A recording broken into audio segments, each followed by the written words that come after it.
Welcome, everyone. We've got about 2 more minutes to go, but we do have some prompts on the screen right now. So as you come in, if you could comment on one of the following topics in the chat, your previous experiences with HyperDocs, what brought you to the session, what you're hoping to learn today, and hopefully what kind of takeaways you're going to get.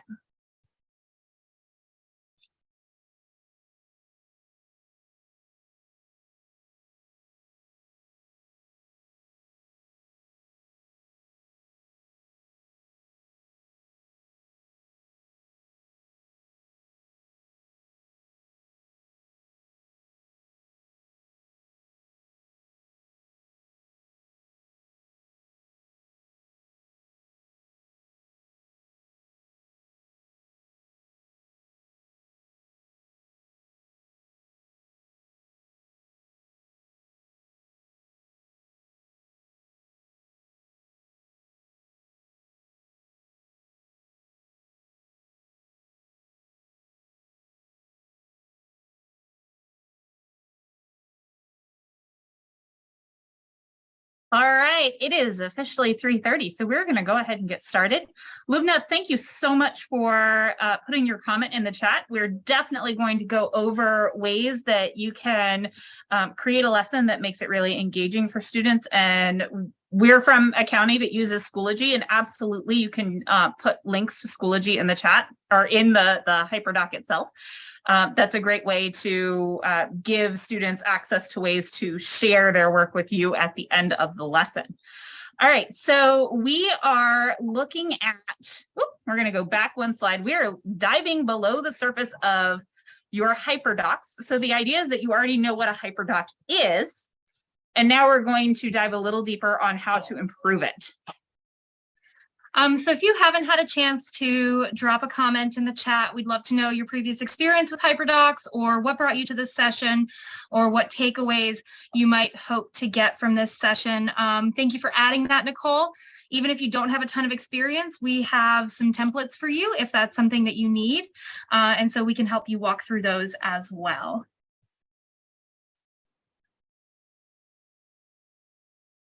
So just introducing ourselves really quickly, my name is Marissa Petty. I'm a school-based technology specialist, which is just Fairfax County's way of calling us the ITRTs.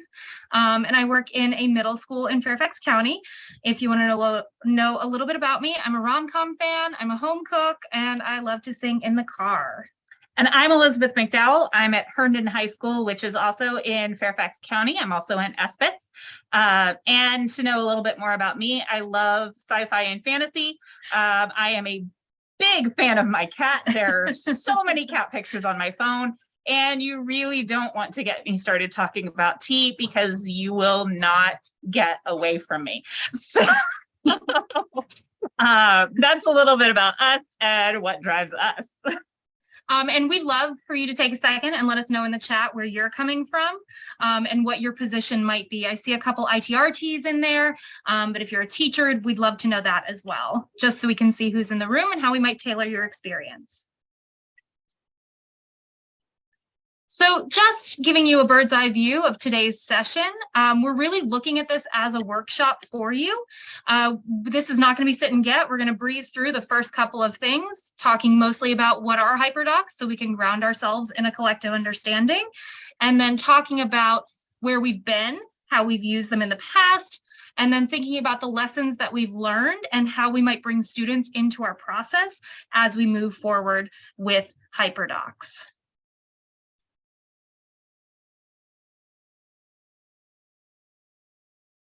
Oh, I see a fellow FCPS person. Okay, so what are HyperDocs? We first wanted to ground ourselves in the intention behind the method, because we've certainly used them differently and we've used different templates and formats for them, but we want to make sure that we're all on the same page as we move forward. So a HyperDoc is a digital document, such as a Google Doc or slide deck, where all components of the learning cycle have been pulled together into one central hub. So the idea behind HyperDocs when they were first launched was we have all of these resources, we have all of these ways for students to engage in learning, but we don't want to send them to a million different places. So we're going to put them all in a single spot so students can easily access it. And then from that, HyperDocs have evolved. And as we're getting into this, please note that on the bottom of, or somewhere on every single slide, you will also see a tiny URL that will take you directly to this slide deck. So no matter what slide we're on, you will have access to that tiny URL. And when we get to our actual HyperDoc, there will be another URL for that as well. So you can access all of the resources throughout the presentation. All right, so where we've been. We're going to be giving you guys some templates for HyperDocs today. And so if you don't have a HyperDoc already that you want to work with, you'll see some of the templates. These templates may be familiar to those of you that already do have HyperDocs. In fact, we're going to be using some straight from the HyperDoc page, the place that started it all. What we want to make sure we're doing, though, is going beyond the template. The HyperDocs that we're sharing with you are good lessons. They're exactly what we want to be seeing, but we've learned how to go a little further. We want to take it that next step. HyperDocs are perfect vehicles for differentiating instruction, building in blended learning opportunities where we're matching students with pace, place, path, and giving them choice. And we really want to highlight those opportunities in the lessons. And so what we're doing now, instead of taking a HyperDoc where everyone is doing the exact same thing in a more asynchronous model, that even if you're doing it in a classroom with students, maybe you've got the teacher there and they can ask questions of the teacher, but really the kids are doing it on their own, but they're all doing the exact same thing in the exact same way. So now we're going to expand that. We're going to go forward and we're going to be building in that differentiation. We're going to be showing you how you can separate things out, how you can put in that differentiation, how you can tie this into universal design and really build a more robust lesson. Okay, so Lubna, give me just a second. I'm going to type in the URL that is on the bottom of the screen so that you can access it in the chat.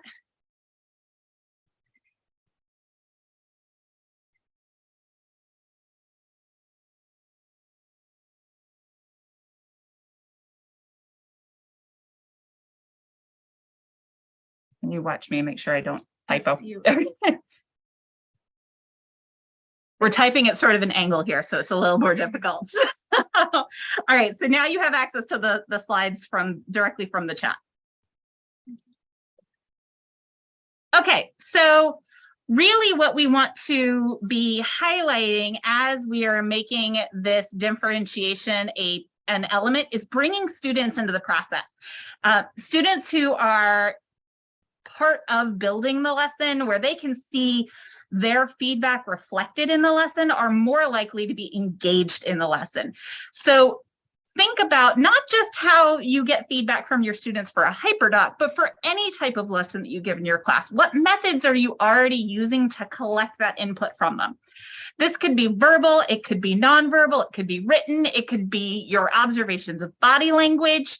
I'm going to use one of those buzzwords that's going around right now. You're looking for the street data. You're looking for that anecdotal information, whether it's actual grades, or if it's that, oh, kids are rolling their eyes as soon as you tell them it's a particular type of lesson. So how can we use that feedback from students to make these HyperDocs something that they want to participate in? All right, so now we're really going to get into the meat of this lesson. Really and truly, this is not a sit and get lesson. This is not an intention for you to listen to us for an entire hour.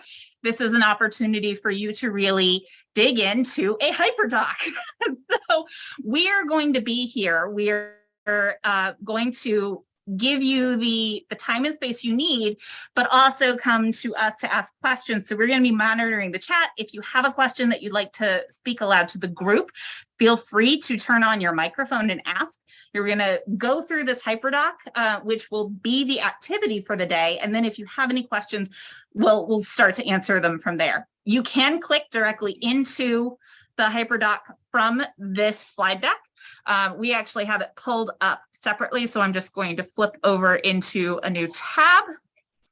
And again, this HyperDoc, you've got the tiny URL at the top. I will go ahead and highlight that and drop it into the chat. It's in my header, so it's a little harder.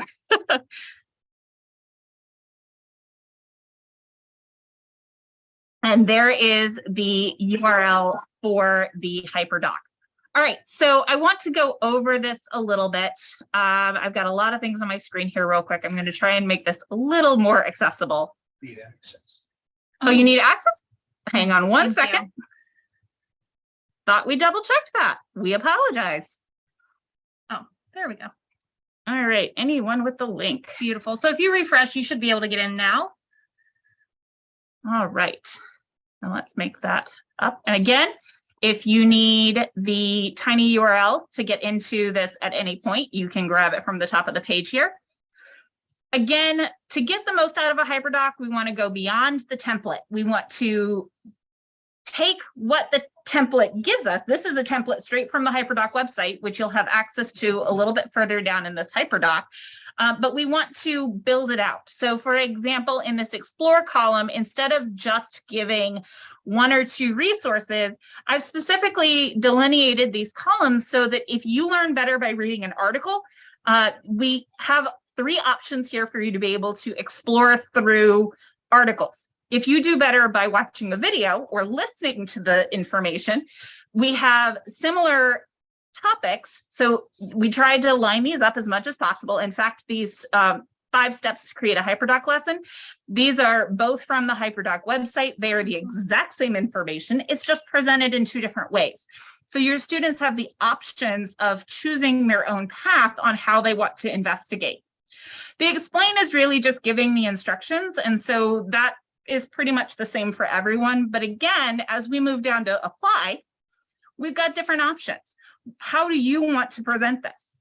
And as we reflect, we've got both options for written reflection and video response as well. So it depends on the path that you personally want to take to show your learning. So this is what we're going to be working on today. Remember that one of the most powerful ways to engage students is let them take charge of their own learning. So as you're going through this assignment, think about how your kids learn. You know your kids the best.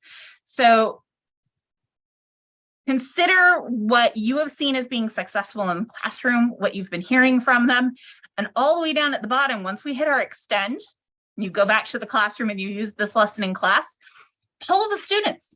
Find out what parts of this lesson that you're building work for them and use that in the next lesson and be explicit about it. Say, hey, you know, this was the feedback you gave me.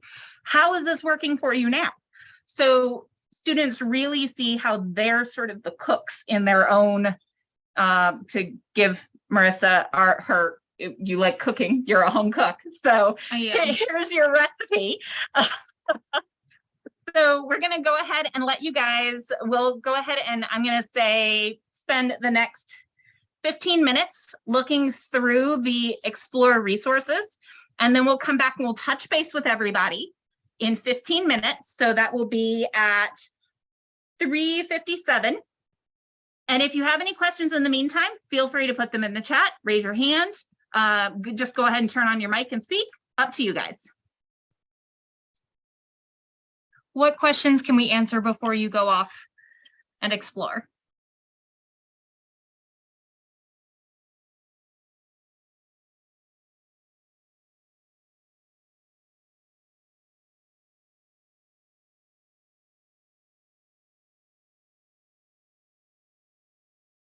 Okay, so in your 15 minutes, select at least 2 resources. You can pick any 2 resources that best fit your learning. And in 15 minutes, we'll touch base again.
Kat, I see your question on where do we find the templates. That is down under apply.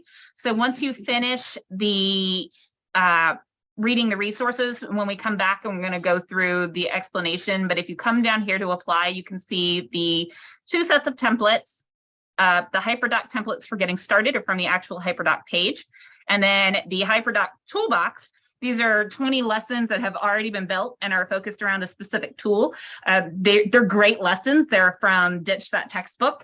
They just happen to be ones that tend to go more in that linear path. And so we're looking at ways to sort of branch them off. So that's where you can grab some of those resources. I'm very excited about digital citizenship one, though.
All right, folks, we're going to go ahead and bring you back together with us. We hope you had some time to explore a little bit. We understand that there are tons of resources in here, and so we have no expectation that you have gone through all of them, but just enough to sort of dip your toe in the water so we can dig a little bit deeper into what we're doing next.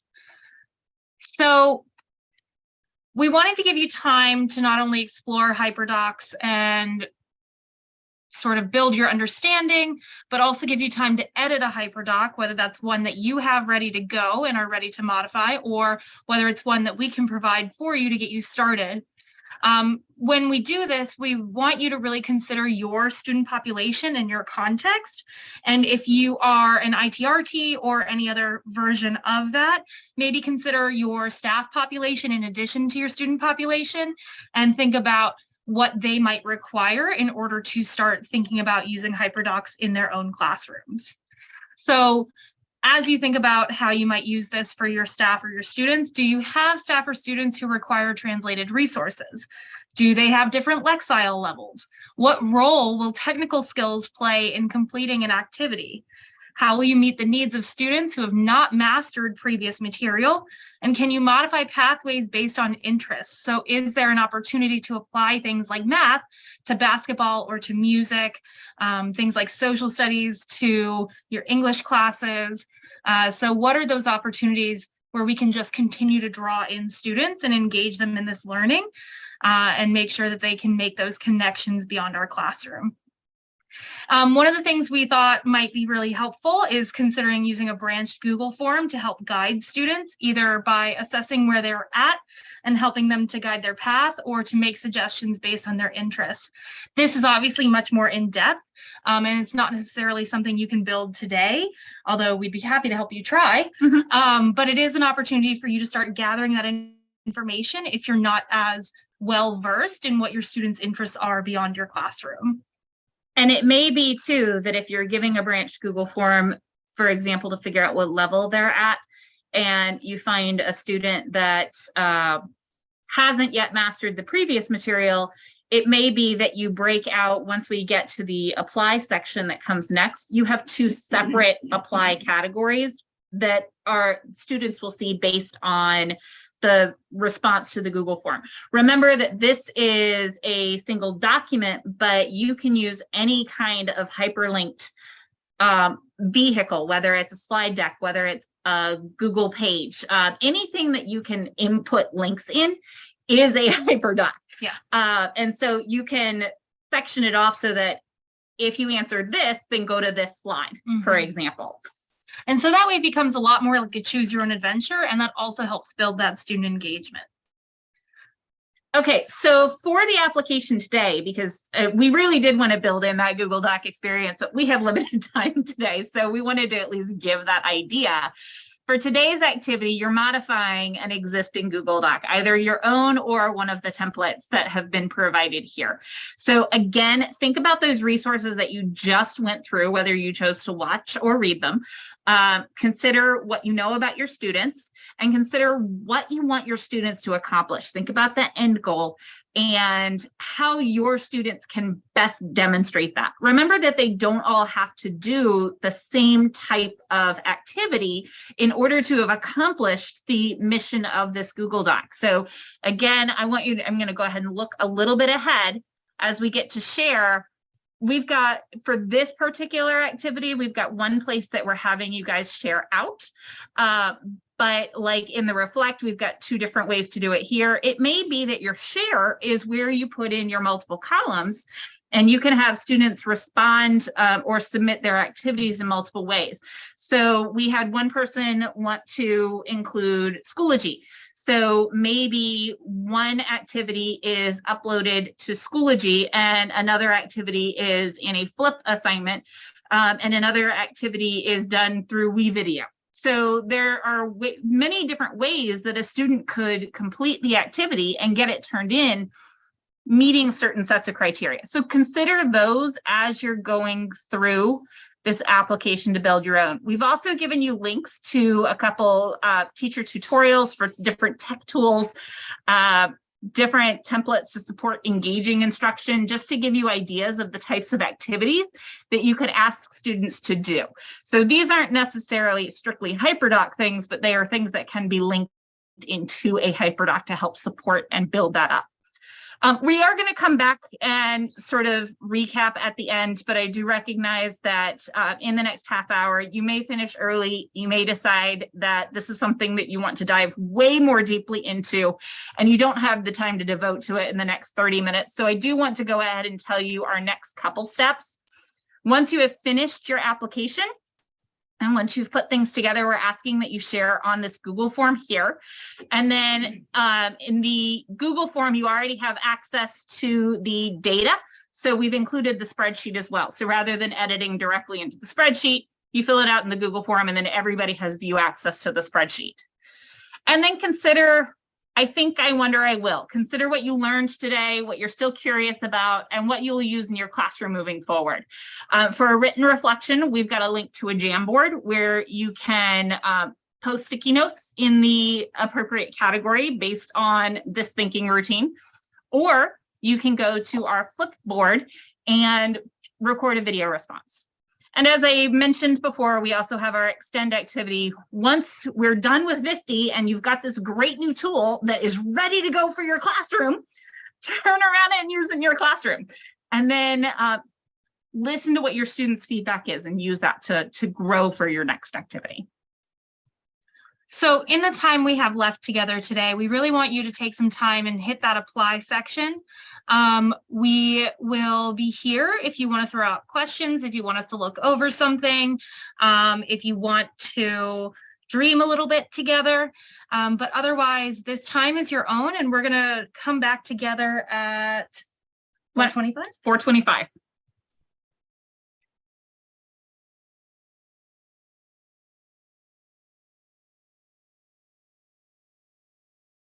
And as you're working, feel free to throw questions in the chat or unmute yourself and ask those questions for the good of the group.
All right, folks, we're going to go ahead and bring you back together for our last couple of minutes together.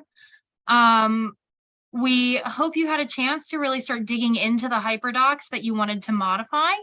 And just a reminder, we'd love to see what you've completed. If you could throw it in that Google form, you can then see each other's options and what you've been working on in the spreadsheet.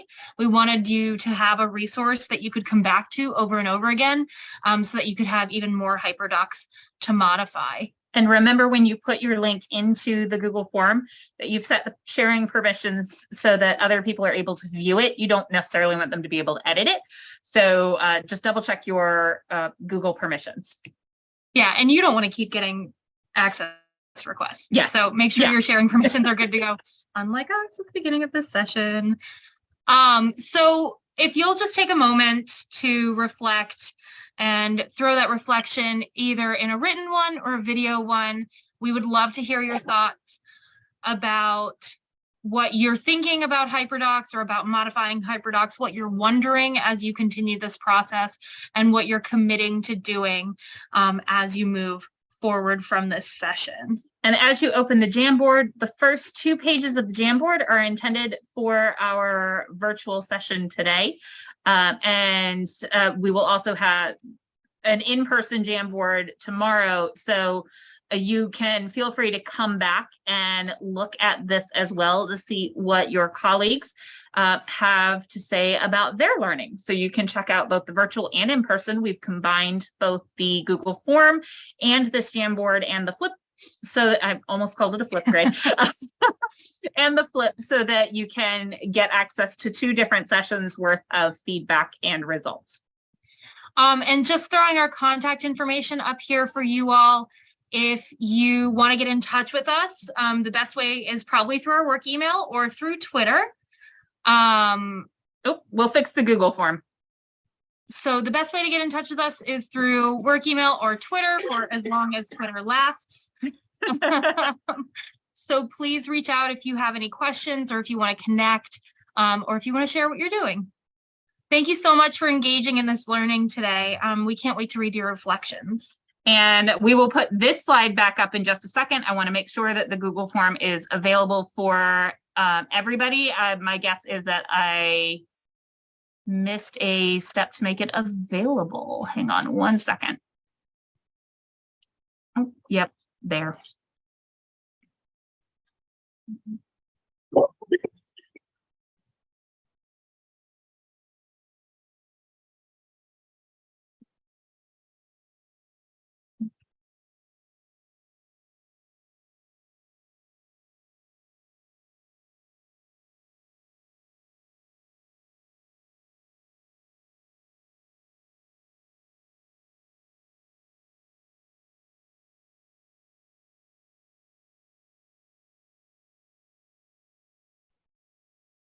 All right, so if you can, we're looking into okay, so thank you guys so much. We do need to wrap up. Again, if you have any questions, please feel free to email us. It looks like the Google form is open. If you're still not able to get in, please feel free to email us. Again, our contact information is on the Google slide. So we'll make sure that you can